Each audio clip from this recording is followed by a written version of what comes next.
Missile है। ठीक है, जो पाकिस्तानी अवाम को छेड़ेगा ना, अवाम ने तुन जाना है, उनको तुन के रख देना है। इसलिए ये महंगाई ने हमारे अंदर इतना बारूद भर दिया है, इतना बारूद भर दिया है कि एक भी पाकिस्तानी चल जाएगा ना उधर तो इंडिया फारग है। इंडिया ते आप गुर बदलन मरिया पे, इंडिया ने सानू की मारना है पुत्र। असी मैनू ले जा बाड़ ते छट, हाँ एक बारी मैं पट का इंडिया तबाह।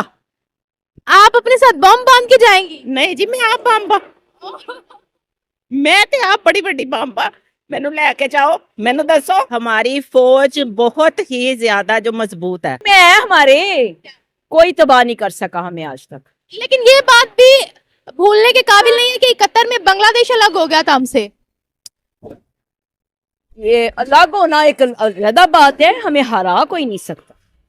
हाँ जी, लिहाज इसलिए हम तो पहले तो हम ही आजाद हुए थे ना 47 के। नमस्कार दोस्तों, मेरा नाम अनुद्दीमान और आप देख रहे हैं नेशन ब्रो। पहले पाकिस्तान के अंदर क्या होता था कि वहाँ के जो कट्टरपंथी होते थे, हाफिज सईद जैसे लोग, वो भारत को धमकाते थे। लेकिन आजकल पाकिस्तान की जो महिलाएं हैं वो भी भारत के अंदर आकर खुद को फटने की बातें कर रही हैं। तो पहले आप ये वीडियो देखिए, फिर हम बात करेंगे इस वीडियो के अंदर जो बातें की गई हैं उसके बारे में। आइए वीडियो देखते हैं। ये ड्रामा है, सारा ड्रामा, हम ये कर देंगे, हम वो पीछे की कीता, जंग हुई है, सब टोपी ड्रामा। जंगा इस तरह होंदियां ने, जंगा 72 में छोटी सा जो जंगा हुई 71 छोटी सा जो जंगा हुई सानू आवाजा आंदियां सन, असीं चो आवाजा अज तक नहीं असीं भुल्ले।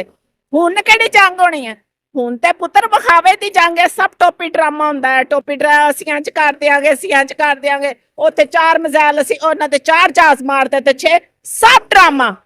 जंग मुक भी गई, जंग असीं जीत भी गए, नोबल नाम भी साडे कोल आ गया।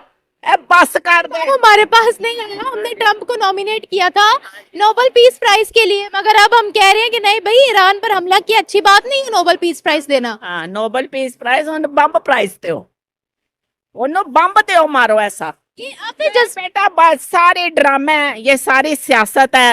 ये जब जंग शुरू हुई इंडिया पाकिस्तान की, मैंने घबरा के अपने भाई को लंदन में फोन किया, वो पाइन जंग लग गई, कहता 2 दिन ठहर जा, ये जंग जुंग फारग है। वो हमारी ना तवज्जो हटाती है, गवर्नमेंट्स तवज्जो हटाती हैं कि ये जो जी अब ये महंगाई से लोग चीख रहे हैं, फलानी चीज से चीख रहे हैं, चलो जी जंग हो गई, जीत गए, जीत जो तो कोई नहीं गए, सब ड्रामा करके अवाम को ठंडिया करता है। पाकिस्तान में डिफेंस में बजट लगता है, इस बार भी जो बजट आया उसमें भी डिफेंस के लिए अच्छा खासा मुख्तिस किया गया है। इंडिया भी अपने डिफेंस को बहुत ज्यादा मजबूत बना रहा है, नए से नए मिसाइल लॉन्च कर रहा है। आपको क्या वो कहते हैं, ये ब्रह्मोस का भी बाप आ रहा है जो हम लॉन्च करने जा रहे हैं। आपको लगता है कि हमारा डिफेंस इतना स्ट्रॉन्ग है कि हम इंडिया के डिफेंस का मुकाबला कर पाए? देखो बेटा, जहां तक डिफेंस की सवाल है, फौजी ताकत की, वो हमारे पास है, हम इससे मुकरते नहीं हैं।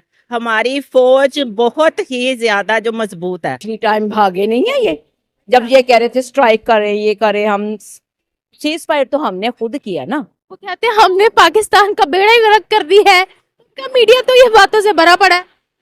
उन्होंने खुद अपना बेड़ा गर्क किया हुआ, झूठी खबरें फैला के, वो हमें क्या धमकी लगाएगा जो है ही झूठा। वो कहते हैं कि हमने पाकिस्तान ने हमें लेटर भेजे इसलिए हमने सीज फायर किया, हम कहते हैं कि अमेरिका ने सीज फायर करवाया था और ट्रम्पो ने वो भी नौटंकी है। अच्छा ये बता कि भारत पाकिस्तान को तबाह कर सकता है? हमेशा से कहते हैं दहशतगर्दों को घुस के मारेंगे, घर में घुस कर मारेंगे, ये करेंगे वो करेंगे। कभी भी नहीं सोचे भी ना ये तबाह नहीं कर सकता। तबाह नहीं कर सकते। में हमारे कोई तबाह नहीं कर सका हमें आज तक। लेकिन ये बात भी भूलने के काबिल नहीं है कि कतर में बांग्लादेश अलग हो गया था हमसे। ये अलग होना एक अलग बात है, हमें हरा कोई नहीं सकता। हाँ जी, लिहाज इसलिए हम तो पहले तो हम ही आजाद हुए थे ना 47 के। 47 में तो हम ही आजाद हुए, हमारे एक दिन बाद में क्यों हुआ इतना? कहते हैं ये हमारा छोटा बच्चा है जिसको हमने भारत से तोड़ा था। हम उसके बाप है, उसको यही तो पता नहीं है। हाँ जी, इस लिहाज से जरा बता देना हमारे चैनल के तवज्जुह से। यही तो कि वो हमारे से मुंह की खा के वापस बैठ जाता है, इस लिहाज से हम हर लिहाज से बाप है उसके। कब मुंह की खाई? हर बार जब जब उसने हमारे ऊपर फायर खोले, जब जब हमारे ऊपर उन्होंने हमले किए, तब तब खाई। और कब कब खानी है, हमने टाइम तो नहीं नोट किया होता, सुबह दोपहर शाम डोज होती है। कहते हैं कि हम हमेशा जीतते, पाकिस्तान का मीडिया झूठ दिखाता है। ना झूठ वो बोलते हैं हम। उनकी मिसाइल्स की रेंज है, पाकिस्तान के मिसाइल्स की उतनी रेंज है? ये तो अब आर्मी को ही पता होगा है कि नहीं मैंने तो जाके चेक नहीं की। उनके मिसाइल हमारा हमें डिस्ट्रॉय कर सकते हैं विद इन मिनट्स? नहीं कर सकते, नहीं मेरा नहीं ख्याल। क्या होती है ना, लोगों को डराने के लिए, अपनी आवाम को सेटिस्फाई करने के लिए। ये वाकई धमकियां होती हैं, कोई पॉलिटिकल स्टंट है या वाकई में वो? पॉलिटिकल, सिर्फ पॉलिटिकल और कुछ भी नहीं बस। देखा जब से जंग हुई प्राइम मिनिस्टर मोदी भी जगह जगह पर जाके तकरीर कर रहे हैं और पहले नाम ही पाकिस्तान का बीच में होता है। किए उसने, मुझे आप बता दें कहाँ जाके किए उसने? वो तो घर के अंदर ही है ना, अंदर ही करता है ना, अपने मुल्क के अंदर ही। कहाँ जाके की है? के अंदर मुल्क, अपने मुल्क की बात की है, मुल्क के बाहर जाके कहाँ की है उसने? के बाहर जहाँ जहाँ उनके विजिट हुए उन्होंने सबको जाकर ऑपरेशन सिंदूर का जितना बताया मर्जी है। बोल ले यार, झूठ है, जितना मर्जी बोल ले वो लोग, वो बोलते रहे, उनका क्या है? उनके व्यूज बढ़ते हैं ना झूठ बोलने से। जब पहले भारत की और पाकिस्तान की आपस में स्ट्राइक्स हुई हैं, अटैक्स वगैरह हुए हैं, तो पाकिस्तान में एक मैंने बड़ी गूंज सुनी थी कि अब तो गजबा हिंद ही लड़ेंगे हम, अगर भारत ने हम पर अटैक किया। भारत कह रहा है कि ये छेड़े तो सही। हालत जंग में तो हम अब भी हैं, ईरान नहीं है, हम तो अब भी हालत जंग में ही हैं। अगर ईरान लड़ रहा है इसराइल से तो हम भी वही हैं, हम कोई मुसलमानों से ज़्यादा तो नहीं है। हालत जंग में तो हम हर टाइम रहते हैं, चाहे वो सास बहू की हालत जंग हो चाहे वो अपने कौमी मफाद को, अपने मुल्क को मद्देनजर रखते हुए हमने ईरान के साथ बॉर्डर को भी क्लोज कर दिया ताकि वहां से महाजरीन इधर ना आए। ये इसका मुझे नहीं पता, सॉरी, मुझे इसका नहीं पता। इसका आपको नहीं पता? आपसे पूछती हूँ, हम लोगों ने हमें जब लास्ट टाइम स्ट्राइक्स हुई तो पाकिस्तान में गूंज उठी कि गजबा हिंद होगी। वहां से वो कह रहे हैं पाकिस्तान ने अगर ऐसी कोई जुर्रत की तो अब पाकिस्तान को छोड़ा नहीं जाएगा, 4 टुकड़े क्या पूरा पाकिस्तानी तोड़ देंगे। इस हवाले से आप क्या कहते हो? जिस तरह से वो अपने मिसाइल्स को, डिफेंस को और मजबूत कर रहे हैं, पाकिस्तान में भी बजट नाफिज हो रहा है, इस हवाले इस चीज को आप कैसे देखती हैं, ये बताएं। ये धमकियां ही हैं बस, जो हम लगाते हैं वो लगाते हैं, बस ये लड़ ही रहे हैं, होना कुछ भी नहीं है, ना कोई जंग ना कुछ, इनमें जरूरत नहीं है इतनी। अब अगर हमारी स्ट्राइक्स होती हैं, वो वहां से कोई अटैक करते हैं, यहाँ से अटैक होता है। पहले तो उन्होंने कहा कि हमने ट्रंप की बात नहीं सुनी, ट्रंप कौन होता है? हमने पाकिस्तान ने हमें लेटर भेजा तो हमने सीज फायर किया। आपको लगता है कि अगर दोबारा कोई जंग का मौका आता है, जिस तरह से दोनों ही कंट्रीज डिफेंस को मजबूत कर रही हैं, तो तीसरी पार्टी की भारत सुनेगा? नहीं, भारत कभी भी नहीं सुनेगा किसी की भी। भारत की, ट्रम्प की तो कोई सुन ही नहीं रहा। ट्रम्प की तो कल की बात है, रात की बात है। ट्रम्प की तो उसके तो ईरान और इसराइल नहीं सुन रहे। ये तो फिर हमारे साथ उसने नोबेल प्राइज के लिए सुननी है हमारी बात। उसने तो हमें तो वो कह दिया है जो वो हमें यूज कर, हाँ वो यूज कर। तो लगता है ट्रंप को नोबेल प्राइज के लिए चुनना सही था? नहीं, बिल्कुल नहीं सही था। वो तो हम फुप्पो है वो, तो उसको पंगे लेने का शौक। हमारी टेक्नोलॉजी जो हम अमेरिका से भी लेते हैं, हम चाइना से भी लेते हैं, कि हमारी टेक्नोलॉजी भारत की टेक्नोलॉजी का मुकाबला कर सकती है? नहीं, डिफेंसिव टेक्नोलॉजी नहीं कर सकती। करनी होती तो पहले मुंह की क्यों खाता? नहीं कर सकती। हम उनकी टेक्नोलॉजी का मुकाबला कर सकते बिल्कुल कर सकते हैं, हम लोग कर सकते हैं। हमारे करके दिखाया भी है हमने। ये उनके साथ अल्लाह की ताकत है सबके साथ। तो मुसलमान तो भारत में भी मौजूद है ना, उनके डिफेंस में भी मुसलमान बैठे हुए हैं। लेकिन हमारा पंगा मुसलमानों से तो नहीं ना है। लेकिन आपको कैसे पता कि जिस जगह पे मिसाइल हम फेंक रहे हैं या कुछ भी करें उस डिपार्टमेंट में मुसलमान नहीं है? मेरी बात सुनो, जब इंसान का मिसाइल गिरते हैं, कुछ उनके मरेंगे, चाहे वो मुसलमान हो चाहे वो हिंदू हो, कुछ हमारे मरेंगे, चाहे वो हमारे मुल्क में भी तो हिंदू रहते हैं ना, सिख भी रहते हैं। हमारी कम्युनिटी हर तरह की हर मुल्क में रहती है। अब ये सोच के तो नहीं फायर किया जाता कि वही वहां मुसलमान है क्यों करे।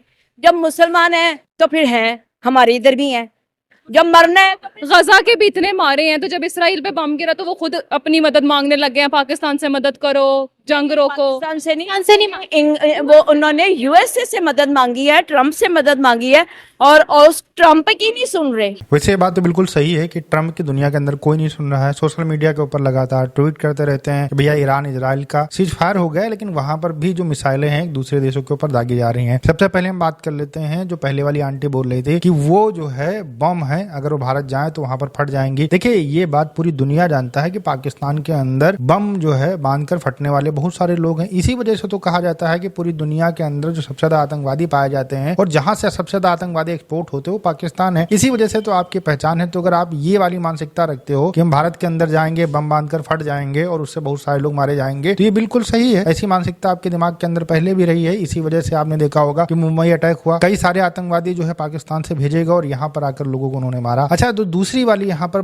महिला बात कर रही थी, कह रही थी कि जो है पाकिस्तान को कुछ हो नहीं सकता है, अलग होना मतलब देश के दो टुकड़े होना अलग बात है, लेकिन पाकिस्तान को कोई हरा नहीं सकता है। मंद बुद्धि अगर कोई लेवल होता है तो सबसे टॉप लेवल की मंद बुद्धि वाली महिला है। इसका कहना है कि पाकिस्तान के दो टुकड़े हो गए, इनके 93,000 सैनिक सरेंडर हो गए, भारत की जेलों के अंदर बंद रहे, इनके जो बड़े बड़े मेजर जनरल थे वो भारत के सामने घुटनों के ऊपर आ गए, उनकी पैंट बकायदा उतारी गई। इसके वीडियोस भी सोशल मीडिया के ऊपर मौजूद हैं, लेकिन तब भी कह रही हैं कि पाकिस्तान हारा नहीं है। अगर आप इसको हारना नहीं कहते हैं तो आप थोड़ा सा व्याख्यान करके बता दीजिए कि किस चीज को हारना कहते हैं। तो इस बार जो भारतीय आर्मी है वो उसी तरीके से आपको हराएगी, तब आपको शायद अकल आ जाए। अच्छा, जो यहाँ पर ये कह रहे थे कि जो है हमारे पास में बहुत टेक्नोलॉजी है, हम भारत का सामना कर लेंगे, भारत की टेक्नोलॉजी कुछ नहीं है। भारत की टेक्नोलॉजी ये है कि आपके जितने भी एयरबेस थे सबके ऊपर भारत ने अटैक किया और आपकी जो आर्मी थी वो कुछ भी नहीं कर पाई, सिर्फ जो है वो देखती रही। तो इससे अंदाजा लगा सकते हैं कि भारत की टेक्नोलॉजी क्या है और पाकिस्तान की टेक्नोलॉजी क्या है। जब आपके यहाँ से बैलिस्टिक मिसाइल दागी जाती थी तब भी भारत के अंदर नहीं गिरती थी, हवा में ही उनको मार दिया जाता था। और भारत से जब ड्रोन मारे जाते थे, ड्रोन यहाँ से जब जाते थे वो भी पाकिस्तान के अंदर गिरते थे। और तुम्हारे जो डिफेंस मिनिस्टर हैं ख्वाजा यूसुफ, वो कहते थे कि हमने उनके ऊपर अटैक इसलिए नहीं किया क्योंकि उनको जो है डिफेंस सिस्टम कहाँ कहाँ लगे हैं उनकी लोकेशन पता चल जाएगी। मतलब पाकिस्तान के लोग मर जाए उससे इनको फर्क नहीं पड़ता है, लेकिन डिफेंस सिस्टम कहाँ कहाँ पे लगे हुए हैं वो पता चल जाएगा, तो उससे जो है दिक्कत हो सकती है। अब ऐसे ऐसे मंद बुद्धि वाले तुम्हारे डिफेंस मिनिस्टर हैं, आर्मी पर्सन हैं, तो जाहिर सी बात है इसी तरीके की उल जुलूल बातें करके ही पाकिस्तान को ताकतवर साबित किया जा सकता है, धरातल के ऊपर नहीं किया जा सकता है। आपका क्या कहना है मुझे कमेंट सेक्शन में जरूर बताइएगा। मिलते हैं नए वीडियो के साथ। नमस्कार, धन्यवाद, जय हिंद, जय भारत।